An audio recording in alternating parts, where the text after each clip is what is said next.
let's just imagine for a second that you and I are sitting down together right now, maybe sharing a warm cup of tea in a nice, quiet room. Take a deep breath with me. Parenting is an absolutely beautiful, yet, let's be real, exhausting journey. And sometimes it brings us to these crossroads we just never anticipated. That's exactly what we're going to be exploring today in this explainer. We're focusing on a theme that is just so incredibly close to the hearts of many families, especially within African and multicultural communities. We're talking about beyond the diagnosis, where hope begins. So, I want to ask you a pretty direct, very personal question. Did your world completely change after hearing the words, "Your child has autism," or "Your child has ADHD"? You know, for so many parents, hearing that diagnosis, it can literally feel like the ground is just shifting right beneath your feet. It brings up this massive wave of emotion, fear, and maybe even a little bit of grief for the future you kind of had pictured in your head. But I'm here to reassure you today, warmly and completely, that this moment, it is definitely not the end of the road. Actually, it's the very beginning of understanding.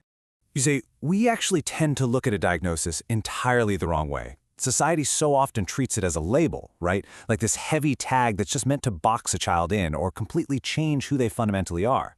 But let's shift our perspective here for a second. A diagnosis isn't a label, it's a map. It's really just a tool to help you understand exactly how your child's beautiful brain works, how they learn best, and how they actually communicate. It helps absolutely everyone, you, their teachers, their doctors, figure out the absolute best route to support them, without ever trying to change who your child fundamentally is. Okay, let's dive into this. Chapter 1, Navigating Culture and Stigma. When we're navigating these cultural realities, we have to acknowledge that walking this path doesn't just happen in a vacuum. It happens within our families, our faith groups, and our cultures. And let's face it, sometimes that standard clinical language just doesn't connect with our cultural realities, where there might be this deep-seated fear that neurodiversity somehow implies bad parenting, or that a child is just being naughty. And this actually brings us to a profoundly empathetic insight from Dr. Inyang Takon, who is a consultant neurodevelopmental pediatrician with literally decades of experience across the UK and Africa. She points out that reluctance to pursue assessment is usually protective, not obstructive. I mean, parents love their kids fiercely. They fear that securing a diagnosis is going to pigeonhole a bright, wonderful child. They're just trying to shield their little ones from stigma. So if you've ever felt that hesitation yourself, please know it stems from your love and your need to protect, not from any sort of failure on your part. To really move past that stigma, we need to gently dismantle the absolute biggest myth of all, the myth of bad parenting. The concept of neurodiversity is super key here. It's basically the understanding that brains are just naturally wired in different ways. It's highly genetic. It is absolutely not a result of how you raise them. An autistic child or a child with ADHD isn't some broken version of a typical child. They are simply developing along their own entirely valid path. There's literally nothing to fix, only things to understand and support. Moving on to Chapter 2, Spotting the Early Signs. Now, as a parent, you are the true, undisputed expert on your child. I mean, you see them every single day, in every single mood. So while professionals definitely use clinical tools, your daily observations at home are just as vital, if not more so, in recognizing when your child might need a different kind of support. Let's look at a practical guide here based on developmental milestones. At 12 months, we're looking for things like babbling or responding to their name. By 18 months, maybe pointing to show interest or using some single words. And by 24 months, using two-word phrases or showing interest in other kids. But here's what I really want you to focus on. If your child loses any previously gained skills, or if they have incredibly rigid patterns and experience like really deep distress when a routine is broken, those are vital cues. They aren't signs to panic, okay? They're simply gentle taps on the shoulder suggesting, hey, it might be time to seek a supportive evaluation. And this brilliantly illustrates a reality that leaves so many parents feeling just incredibly isolated.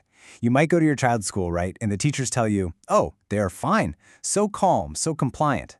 But then at home, it's a totally different story. Meltdowns, sensory overload, pure exhaustion. Listen, you really need to trust your instincts here. So many neurodivergent kids mask at school. They hold everything together just to fit in, and then they completely decompensate in the safety of your home. If you see it at home, it is real, and it absolutely matters. Let's move to and see how this builds into Chapter 3, Preparing for the Assessment. So, you've noticed the signs, you've trusted your gut, and now you finally have that long-awaited appointment with a developmental pediatrician, which, let's be honest, can be incredibly nerve-wracking. How do you make sure you don't just forget everything the second you walk into the doctor's office? Well, Dr. Takin and Dr. Ngozi Olonye give us 5 vital, super practical steps to turn that vague worry into concrete, shared problem-solving. First, write down the history, what exactly you noticed and when. Second, document birth and developmental milestones, because honestly, we all forget those baby weights when we're under pressure. Third, gather your family history, keeping in mind that neurodiversity is highly genetic. Fourth, collect any old reports or referrals you might have. And fifth, write down your own questions. Do all of this beforehand, so when your child is inevitably running around the clinic room, you have your anchor right there on paper. But what if the school isn't seeing what you're seeing? Or what if your child is home educated? Well, there are some incredibly powerful ways to gather evidence yourself. Just take short video clips on your phone of the behaviors or movements that worry you. Because honestly, videos speak volumes. Grab voice notes on WhatsApp to just capture your observations right in the moment.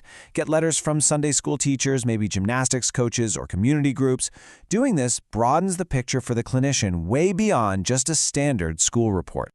All right, on to Chapter 4, Advocating for Your Child. Armed with all your evidence, you enter the most enduring phase of this whole journey. We know the reality of the medical system today, right?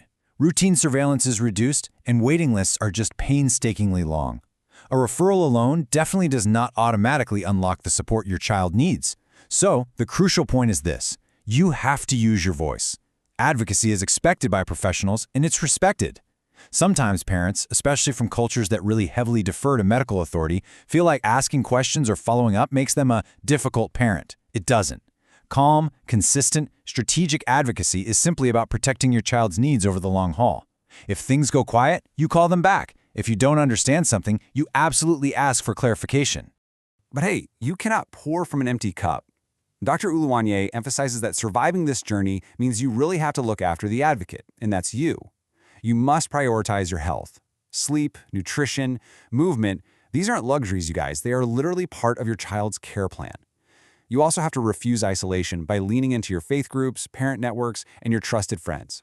And perhaps most importantly, you must allow for rest and joy. Make the time to just cuddle, laugh, and play with your child. Just remember that your relationship is so much more than a bunch of appointments and clinical reports. And that brings us to Chapter 5, Hope and the Journey Ahead. So, once the assessment is done, the map is drawn, and your advocacy is fully in motion, where do we actually go from here? Well, the answer is incredibly bright. The early years provide this fantastic window to put the right toolbox in place, supporting your child way before secondary struggles like anxiety or low self-esteem ever have a chance to take hold. And if you ever find yourself worrying that you aren't doing enough, just consider the World Health Organization's Nurturing Care Framework.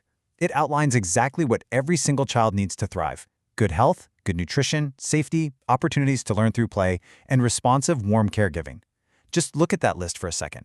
You are already providing this. Your love, your warm responses, your safe home, you're literally already laying the exact groundwork your child needs to flourish, completely regardless of their diagnosis. I want to leave you with this final, really powerful thought today. Children with developmental delays, autistic children, and children with ADHD can and absolutely do thrive. A diagnosis is not a boundary on their potential, it's the key to unlocking it. So as you look at your beautiful child today, I want you to ask yourself, now that I have this map, what amazing places are we going to discover together? Because you are equipped, you are capable, and most importantly, you are exactly the parent your child needs. Thank you so much for exploring this vital explainer with me today.